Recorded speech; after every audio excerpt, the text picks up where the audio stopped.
The air tasted of money and champagne. Samuel Blackwood polished the marble floor, a ghost in the grand ballroom. He kept his eyes down. The sound of conversation was a distant hum. At the center of the hall, a grand piano gleamed like an altar. Victoria Sterling, the evening's host, was bored. Her blue eyes scanned the room and settled on Samuel. A cruel smirk danced on her lips. She glided toward him. The sharp click of her heels made Samuel look up. Victoria pointed to the piano with a theatrical flair. Her voice sliced through the hall. "Do you see that man?" she called out to her guests. Every head turned. "I bet he has a hidden talent." Laughter rippled through the crowd. "I'll make him a proposition," she said, her gaze dripping with contempt. "If you play that piano right now, I'll marry you." The humiliation was a slow-acting poison. Before Samuel could utter a word, she grabbed his arm. Her grip was surprisingly strong. She dragged him across the polished floor. He stumbled, but she held him up, pulling him toward the piano bench and shoving him onto it. "Go on, maestro. The stage is all yours," she mocked. Dozens of smartphones rose, recording his every move. The audience was now laughing openly. The hotel manager, his face pale, hurried toward them. "Mrs. Sterling, please, this instrument, it's a $2 million Fazioli." Victoria didn't even glance at him. "I'll pay for it if he breaks it," she said, her eyes locked on Samuel. "The offer stands. Play." Samuel looked down at his own hands. Calloused, weary. He saw them tremble for a moment. Then he took a deep breath. He smoothed out his simple uniform. And with a stillness that hushed the entire room, he placed his fingers on the keys. What came next wasn't music. It was a detonation. A perfect chromatic scale, played with the velocity of a bullet. The notes climbed from the deepest bass to the most crystalline treble, a torrent of pure technical sound. The laughter died. The phones lowered. The silence was absolute. Victoria's smirk froze and then vanished. The echo of the final note hung in the air, thick and heavy. No one moved. Samuel didn't give the shock time to settle. His fingers, which moments before seemed to belong to a manual laborer, now barely grazed the keys. They floated, and then the assault began. The first note of La Campanella rang out. It wasn't the sound of a piano, it was the toll of a cathedral bell ringing from a mountaintop, a single crystalline note that promised a storm. The melody descended upon the room like an avalanche. Samuel's hands became blurs. His right hand leaped impossible distances, striking notes that chimed like distant bells, while his left forged a thunderous foundation filled with fury and pain. The complexity was staggering. The guests, once mocking, now seemed to shrink in their expensive clothes. Their faces were a mixture of awe and fear. This wasn't entertainment. It was a force of nature. The music spoke of years of silence, of a skill locked in a cage of resentment, now unleashed. Victoria felt the blood drain from her face. Every note was a slap. Every chord was an accusation. The man she had tried to crush was building a cathedral of sound right in front of her. He wasn't playing for her. He wasn't playing for anyone there. He was playing to erase the image of the mop, the uniform, the humiliation. He was playing to remember who he was. The piano, the $2 million Fazioli, seemed too small for him. He dominated it. The instrument was an extension of his wounded soul. Sweat began to bead on Samuel's forehead, but his face remained a mask of absolute concentration. The muscles in his arms, forged by years of hard labor, gave him a power that tuxedo-clad concert pianists could never possess. The sound was both brutal and, at the same time, celestially delicate. In the middle of the crowd, an old man rose to his feet. His eyes, once clouded by age, now burned with intensity. It was Arthur Fisher, a retired conductor whose opinions still shaped careers. He took a step forward, and then another. He approached the piano as one would approach a miracle. The music reached its climax, a cascade of notes so rapid the human ear could barely distinguish them. And then, With the same precision with which he began, Samuel stopped. The final note vibrated in the air, and the silence that followed was more profound than any sound. Fisher broke the silence. His voice, though frail, echoed through the hall. That technique. The leaps. I've only seen it once. In old recordings, he said, looking directly at Samuel. Who are you? Tell me your name. Samuel turned on the bench. He didn't look at the maestro. He looked directly at Victoria, who seemed like a statue carved from ice. My name, he said, his voice steady and clear, is Samuel Blackwood. The name landed like a boulder in the room. Fisher gasped. Blackwood, the Paris kid, the prodigy who vanished. The maestro turned to the crowd. You don't understand. This man, he won the Etude Prize in Geneva at 19. He was destined to be the greatest of his generation. What happened to you, son? The guests began to whisper. The name Blackwood passed from one person to another. The story of the talented janitor was replaced by the legend of the lost genius. The validation was irrefutable. Victoria's act of humiliation had turned into a historic event. She felt everyone's eyes on her, cold, accusing. Carter Vance, her fiancé standing beside her, took a small step back. The distance was tiny, but it symbolized a chasm. Victoria, what have you done? He whispered, the disgust in his voice palpable. She tried to force a smile, an excuse. You see, I discovered a talent. I knew it all along, but her voice sounded hollow, pathetic. No one believed her. The audience's admiration had curdled into contempt for her. She was the villain in the story of a hero's rebirth. Fisher ignored Victoria completely. He approached Samuel, his eyes filled with a feverish urgency. This can't end here, Samuel. What you did tonight, that wasn't a party trick. It was a resurrection. He pulled a card from his pocket. My studio. Tomorrow, 10 a.m., I'm conducting the Philharmonic's winter recital. The lead soloist position. It just opened up yesterday. The maestro paused, looking deep into Samuel's eyes. But you'll have to prove you still have the discipline, that it wasn't just rage playing tonight. The choice is yours. Keep cleaning floors or come and cleanse the world with your music. The party ended the moment Samuel left the hall. The guests departed in silence, the sound of the piano still echoing in their minds. In the presidential suite, the champagne remained untouched. Victoria Sterling paced like a caged animal. The luxury surrounding her seemed to mock her. Carter, her fiancé, watched her from the sofa, a glass of whiskey in his hand. He hadn't touched her since they came upstairs. Do you understand what you did down there, Victoria? He asked, his voice devoid of emotion. You didn't discover a talent. You made yourself a laughingstock, the cruel heiress humbled by the janitor. It'll be tomorrow's headline. Shut up, she hissed, hurling a crystal vase against the wall. Shards flew everywhere. Nobody. He defied me. He used me to get his 15 minutes of fame. No one does that to Victoria Sterling. Her face was contorted with rage. The mask of superiority had shattered, revealing a pit of insecurity and malice. She snatched her phone, her fingers dialing a number with frightening speed.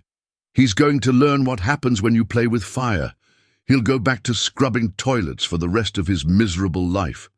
Carter shook his head. It's too late. Maestro Fisher was there. The whole world saw. If you attack him now, you'll only prove him right. Victoria pressed the phone to her ear, ignoring him. A venomous smile returned to her lips. Hello, Charles. It's Victoria. Wake up. We had a very unpleasant incident at your hotel. It involves one of your employees, an insolent janitor. She paused, listening to the sleepy voice on the other end of the line. No, I don't want an apology. I want him fired. Immediately. The name is Samuel Blackwood, and I want his name on a list. No company associated with Sterling Corp is ever to hire him. Ever again. Another pause. It's an order, Charles. Or would you prefer I pull our family's investment fund from your hotel chain? That's $200 million. The choice is yours. You have until sunrise. She hung up, breathing heavily. She felt powerful again. The next morning, grey light filtered through the window of the small manager's office. Samuel sat across the mahogany desk from Mr. Roberts. He hadn't slept. Maestro Fisher's offer was an old dream, but the reality of his job was a present nightmare.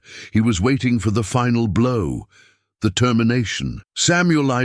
Roberts began, his face weary. I got a call this morning from our CEO in New York. He was very clear. The phone on the desk rang, shrill. Roberts answered, his face paling even more. Yes, Mrs. Sterling.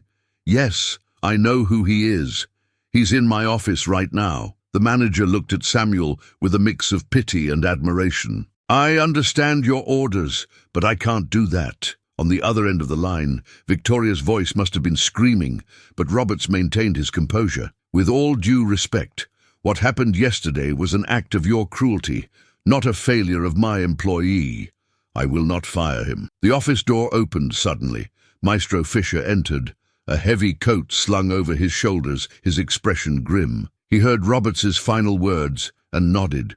The manager hung up the phone. She's going to destroy me, he said quietly. But it was worth it. Fisher placed a hand on Roberts's shoulder. You did the right thing, my friend. Then he turned to Samuel. You heard. The war has begun. She won't stop until she crushes you. She's already spreading rumors that you're a fraud, that I hired you to humiliate her. She wants to destroy your reputation before you even have a chance to rebuild it. Samuel looked at the two men. A hotel manager risking his career, a legendary conductor offering a chance at redemption, and him in the middle, the target of an enraged billionaire. The fear was real. Losing his job meant not being able to pay rent, buy food. It was security versus the dream. For a moment, the urge to retreat was immense, to apologize, to go back to being invisible. It would be easier. He looked at his own hands. The same hands Victoria had grabbed with contempt, the same hands Fisher watched with reverence. They weren't just a janitor's hands, they were a pianist's hands. The choice had always been there, buried under years of dust and resignation. The previous night's humiliation hadn't broken him. It had given him a terrible gift. Clarity. Samuel stood up. He looked at the maestro, the decision written on his face. What time should I be at your studio, maestro? Fisher smiled for the first time. 10 o'clock. Be punctual. Roberts also stood, a new resolve in his eyes. And don't worry about your job, Samuel. As long as I'm in this chair, you're an employee of this hotel. Let's see what's stronger, her money or a real man's music. Samuel walked through the city streets toward the maestro's studio. The morning air was cold, but he didn't feel it. The sounds of traffic seemed distant, muffled by a memory that his decision to fight had unearthed. He stopped in front of a shop window and looked at his own reflection. The tired 50-year-old man vanished. In the glass, he saw a young man of 25, the fire of ambition burning in his eyes. The image transported him. Geneva, 1999, the final of the international piano competition. He was backstage, the sound of thousands of people applauding the other finalist leaking through the stage door. The air smelled of dust, old wood and panic, but he didn't feel panic. He felt electric, like a god about to hurl a lightning bolt. His rented tuxedo felt like armor. From his jacket pocket, he pulled a small silver tuning fork, worn smooth from touch. A gift from his first teacher, his ritual. He tapped it gently against the wall and brought the vibrating metal to his ear, tuning his soul to the perfect note. He was ready. A man in a suit ran toward him, his face pale. Monsieur Blackwood. A telephone call. From America. It's urgent. Samuel's world stopped spinning. He was led to a small office. The rotary phone seemed like an object from another century. The voice on the other end was a doctor's, calm and terrible. It spoke of a wet road, a skidding car, a truck. It spoke of his wife, Sarah, 7 months pregnant, in critical condition. You need to come now, the voice said. The sound of the audience chanting his name reached him, an echo from a life that no longer existed. The man in the suit pointed to the stage. It's your turn. The world is waiting. Samuel looked at the open door, at the white light of the stage. Glory was 10 steps away. But Sarah was on the other side of the ocean. He didn't hesitate. He turned his back on the stage, on the music, on the future. He ran down the dark corridor, past shocked faces, pushing through doors, running into nothingness. In his hand, the silver tuning fork was the only thing he still held, the cold metal pressing against his skin, a final remnant of an interrupted symphony. Maestro Fischer's studio was a sanctuary. The walls were lined with yellowed sheet music, photographs of musical legends, and the air was heavy with the scent of old wood and resin. In the center, a Steinway grand piano waited, imposing. Samuel felt as if he were stepping into his own past. "Sit," Fischer said, his voice stripped of pleasantries. "What you played yesterday was impressive, but it was a scream of rage. Art demands more than that. It demands control. Show me your control." The first few hours were torture. Samuel's fingers, strong from manual labor, were stiff. The scales came out mechanically. The complex passages, which once flowed like water, were now a struggle. Fischer was relentless. He offered no praise, only dry, precise corrections. "No, again. Your wrist is tense, Blackwood. You're fighting the piano, not dancing with it. Softer. Where's the poetry? Those are notes, not music." Samuel gritted his teeth, sweat pouring down his face. Frustration mounted. He almost gave up. The weight of 25 years of silence was crushing. Then Fischer said something that changed everything. "Forget the audience. Forget the billionaire. Forget me. Just remember why you started. What was the first piece that made you feel the world made sense?" The memory came effortlessly, a Chopin piece, a nocturne his mother used to hum. He closed his eyes and began to play. The tension in his shoulders vanished. The stiffness in his fingers dissolved. The music flowed, not from his memory, but from a much deeper place. It was a confession, a prayer. When the final note faded, Fischer was silent. There were tears in his eyes. "Yes," he said, his voice thick with emotion. "The soul is still there. Now, let's put the armor on it." The days that followed were a total immersion. Samuel lived in the studio. He practiced 10, 12 hours a day. Breakfast was black coffee. Lunch was an apple. Dinner was the satisfaction of a finally mastered passage. His hands, which had grown used to the softness of cleaning cloths, were now raw. Small drops of blood stained the ivory keys. He would wipe them clean and continue. Fischer guided him, choosing the repertoire for the Philharmonic's winter recital, which would take place in the hotel's grand ballroom. They chose Rachmaninoff's Piano Concerto No. 2, a piece that demanded power, passion, and flawless technique. It was a mountain, and Samuel was determined to climb it. While Samuel rebuilt his art, Victoria Sterling waged a different kind of war. In a glass and steel boardroom, surrounded by lawyers, she analyzed the hotel's financial weaknesses like a general studying a map. Her frontal assault had failed. Samuel's firing was blocked. The smear campaign was neutralized by Maestro Fischer's public support. She needed an ultimate weapon. "He can't be a hero if he doesn't have a stage," she said, her voice as cold as ice. "The recital is at the hotel. The manager, Roberts, is protecting him. So we'll remove the hotel." One of her lawyers pointed to a line on a complex spreadsheet. "The hotel has a significant debt with the Avari investment fund. If we can acquire a controlling interest in that debt, we can force a hostile takeover." Victoria's smile was terrifying. "Avari? I play golf with their CEO." She picked up her phone. The conversation was short and brutal. It involved numbers with 9 zeros and promises of future partnerships. When she hung up, she looked at her team. "Prepare the paperwork. I want the keys to the hotel by the end of the day." On the afternoon before the recital, Samuel was on the stage of the grand ballroom, seated at the Fazioli that had started it all. The acoustics were perfect. He was playing the opening movements of the Rachmaninoff concerto, feeling the music fill the empty space. Mr. Roberts and Maestro Fischer watched from the front row, their faces full of pride and hope. That's when the ballroom's double doors burst open. Victoria strode in, flanked by two enormous security guards. She wasn't wearing a party dress, but a black pantsuit, as sharp as a knife. She walked down the center aisle, the sound of her heels echoing like gunshots. "A beautiful performance, Mr. Blackwood," she said, stopping in front of the stage. "Enjoy it.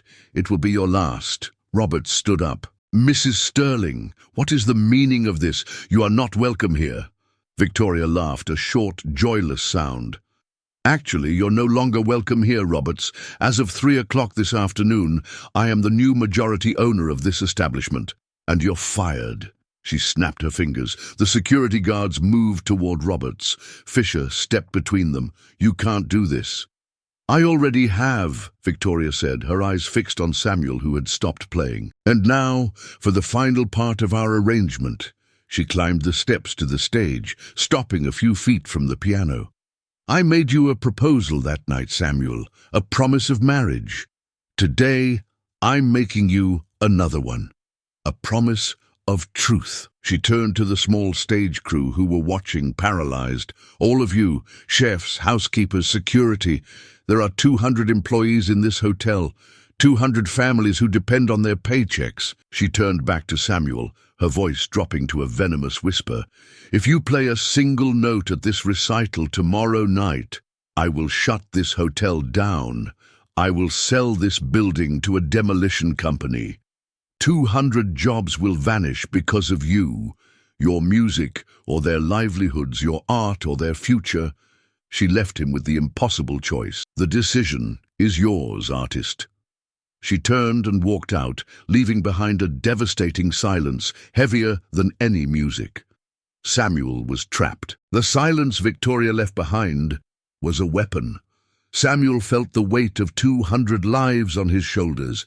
He rose from the piano, defeat heavy in his body. He walked to Maestro Fisher, who was waiting in the wings, his face a mask of despair. "It's over, Maestro," Samuel said, his voice hoarse. I won't destroy the lives of all these people." "Samuel, wait," Fisher began. But Samuel was already turning to leave, to return to his life in the shadows. That's when a voice stopped him. "Mr. Blackwood." It was Mr. Roberts. He wasn't alone. Behind him, in a silent semicircle, stood about 20 hotel employees. The head of housekeeping, the executive chef, the chief of security, waiters, receptionists. They wore their uniforms like soldiers. Their faces were tired, but their eyes shone with defiance. "We heard what she said," Roberts continued, taking a step forward. "We watched her leave, and we've made a decision." He paused, looking back at his team, who nodded in unison. "Victoria Sterling thinks she can buy everything, our jobs, our silence, our dignity. She's wrong." The head of housekeeping, an older woman with hands as calloused as Samuel's, spoke up. "We've lived in fear of her for years. Fear of a phone call, of a whim, of an unjust firing. What you did on that piano, it gave us a voice.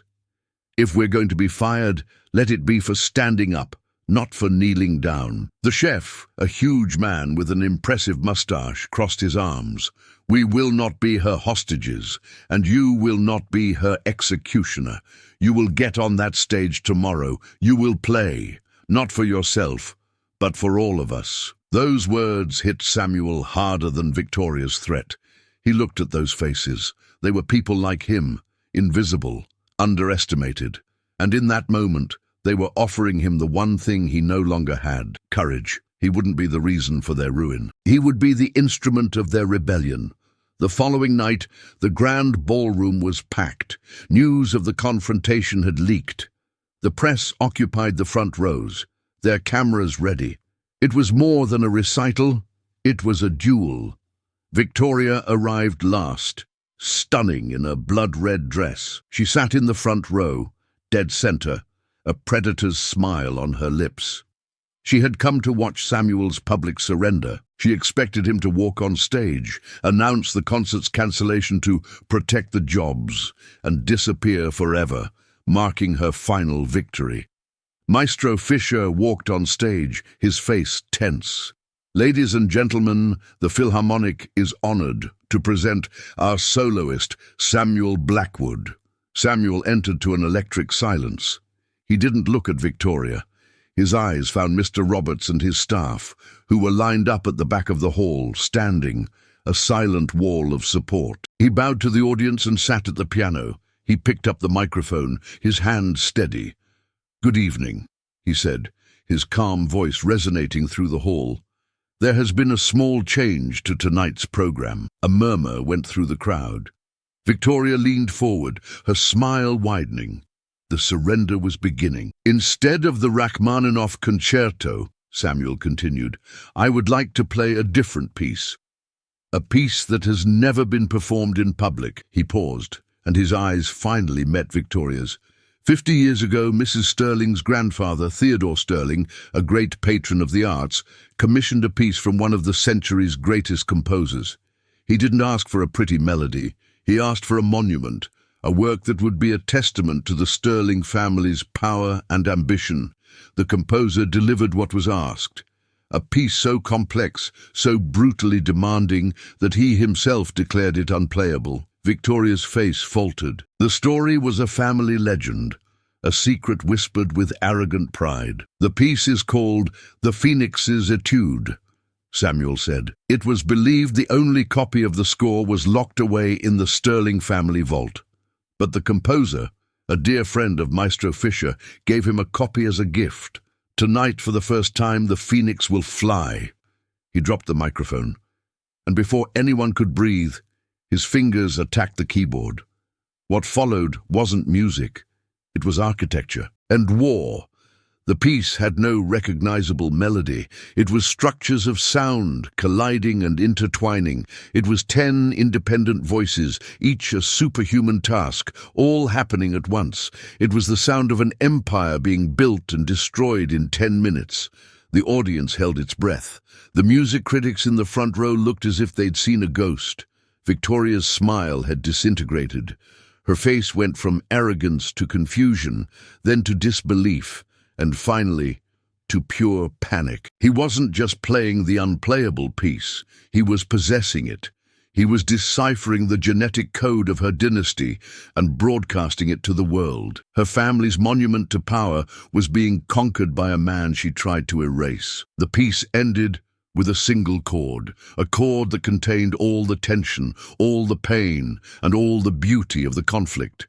It sounded like the end of a world. Samuel lifted his hands from the keyboard, and the hall remained in absolute shocked, devastated silence. The proof was irrefutable. The silence in the hall was a living entity. It weighed on everyone. No one dared to breathe, as if a single sound might break the spell Samuel Blackwood had woven. In the front row, Victoria stared at the stage, her face a plaster mask. To her, the silence was the sound of his failure, proof that his incomprehensible performance hadn't connected with the audience. She waited for the awkwardness, for the single cough that would break the spell and prove she was still in control. But the sound that came wasn't one of awkwardness. It was a single, sharp clap. One applause, solitary and deliberate. It didn't come from a critic or a music fan. It came from a quiet, elderly man in the third row. It was Daniel Hawthorne, the billionaire founder of Sterling Corp's main rival. A man Victoria's grandfather had spent his entire life trying and failing to surpass. Hawthorne's applause wasn't a gesture of musical appreciation. It was the acknowledgement of a historic defeat. It was the sound of a rival empire admitting it had witnessed something money could not buy. That single clap was the permission the room needed. A second sound joined the first, then a dozen, and then the entire hall exploded. It wasn't an ovation. It was a catharsis. People weren't just clapping. They were shouting, whistling, crying. They rose to their feet in a single motion, a human wave of admiration aimed at the man on stage. It was a roar that celebrated Samuel and, at the same time, condemned Victoria.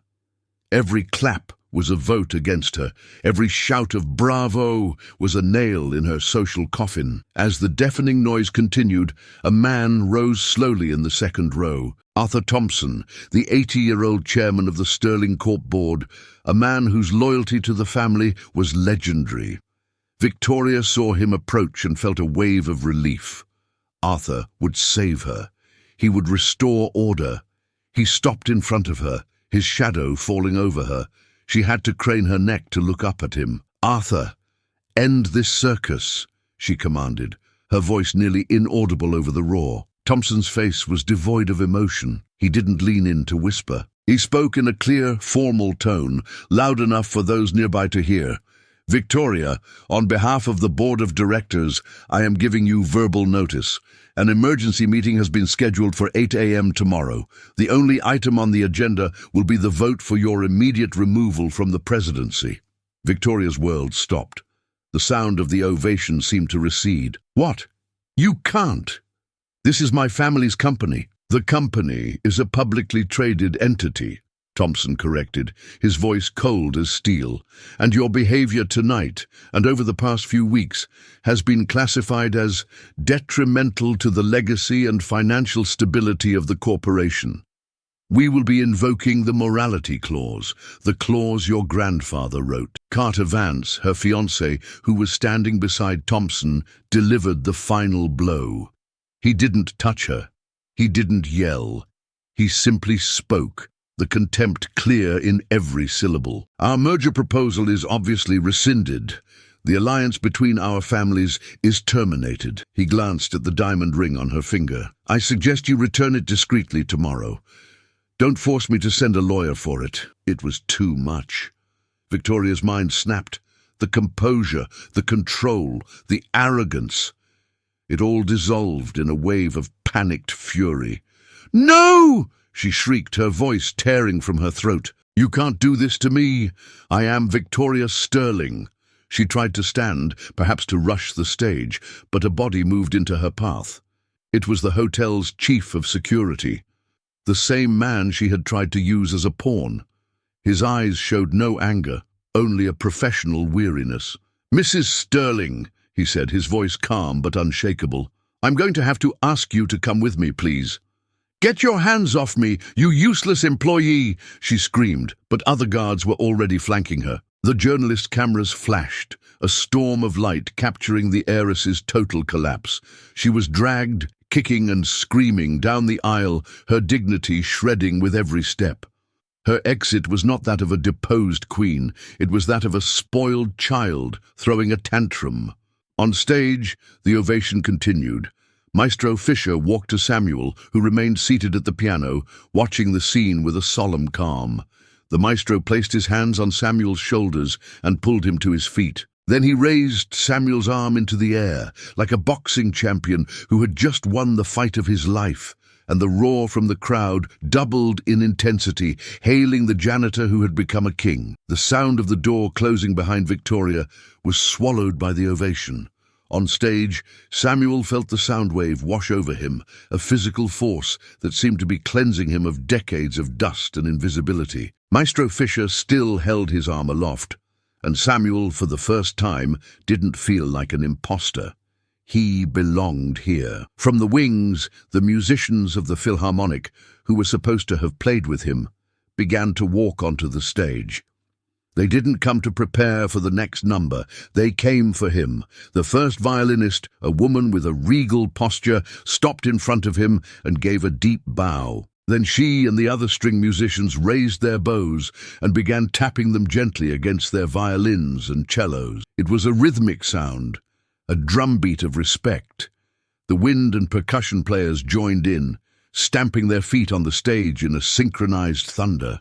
It was the musician's salute, an acknowledgement that no critic or billionaire could bestow. It was acceptance into their tribe. The audience's applause finally began to fade, turning into a buzz of excited conversation. Mr. Roberts, the fired manager, walked onto the stage. There was a new light in his eyes, the look of a man who had bet everything on the right horse and won. He didn't say a word. He just opened his arms and gave Samuel a powerful hug, a gesture of pure gratitude and camaraderie. When they parted, the press surged forward like a tide. Microphones were shoved in his face, camera flashes blinded him. Questions came from all sides. "Maestro Blackwood, what's your next move? How does it feel to have defeated Victoria Sterling? Can you tell us about the years you were missing?" Samuel, who for 25 years had hidden from the world, now found himself at its center. He took a deep breath. The calm he'd found at the piano now firmly anchored in his soul. He leaned toward the microphones. "I didn't defeat anyone," he said, his voice firm and clear. "Tonight, music defeated cruelty. Dignity defeated arrogance." He looked past the cameras toward the audience that was watching him intently. A person's worth is never in the title they hold or the uniform they wear. It's in the art they're capable of creating, whether it's at a piano or in cleaning a ballroom. He walked off the stage with Fisher and Roberts at his side, forming a guard of honor. The crowd parted for him. Hands reached out to touch his shoulder, his arm. Faces that had once ignored him now looked at him with an almost religious reverence. He saw the billionaire Daniel Hawthorne, who gave him a slow, respectful nod. He saw music critics who looked desperate for a word from him, but Samuel barely noticed them. His eyes scanned the hall, searching, and then he saw them. At the back near the service door was his true audience, the hotel staff, the chef, the head housekeeper, the chief of security, and dozens of others. They weren't clapping or trying to get closer. They were just standing there watching him, a silent wall of solidarity. Samuel changed course, turning away from the wealthy admirers and the journalists. He walked with purpose across the ballroom, the sea of people parting before him. He stopped in front of the staff. Silence fell over the small group. They looked at him, and he looked at them.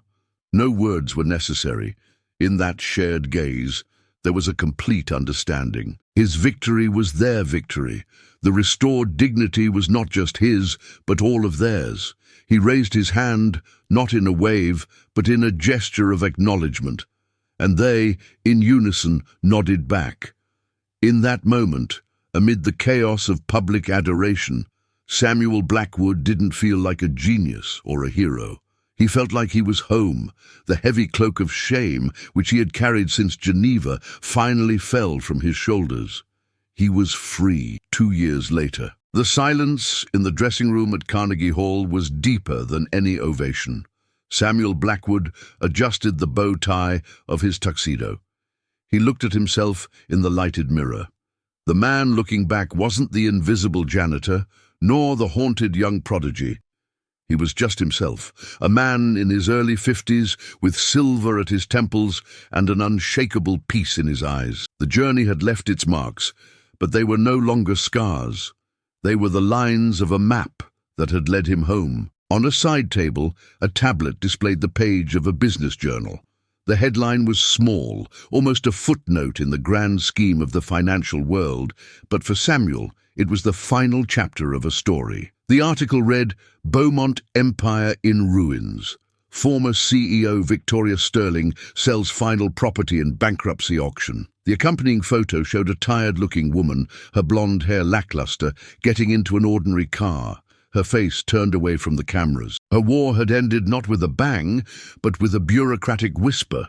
She was no longer a queen or even a villain. She was just irrelevant. A soft knock on the door. "5 minutes, Maestro Blackwood." Samuel nodded. He stood up and from his waistcoat pocket took out a small silver object. The tuning fork. The same one he had clutched as he fled his future in Geneva. He held it in his palm for a moment, not with pain, but with a tender fondness. It was a memory of Sarah, of lost love, and of the path he had been forced to walk. He walked down the dark corridor toward the stage. The sound of a standing crowd, applauding in anticipation, grew with every step. He walked into the light. The sea of blurred faces stretched as far as the eye could see. In the center of the stage, the grand piano waited for him like an old friend. He walked to the instrument and, before sitting down, placed the small silver tuning fork on the dark wood just above the keys. The metal gleamed under the spotlights, a small beacon in an ocean of darkness. It wasn't a good luck charm. It was an acknowledgement. Samuel sat down, his hands hovering over the keyboard. He closed his eyes, took a deep breath, and for the first time in a long time, he smiled. A genuine, peaceful smile. Then he began to play. The story of Samuel Blackwood reminds us of a powerful truth. A person's true worth is never in their appearance, their job title, or their bank account.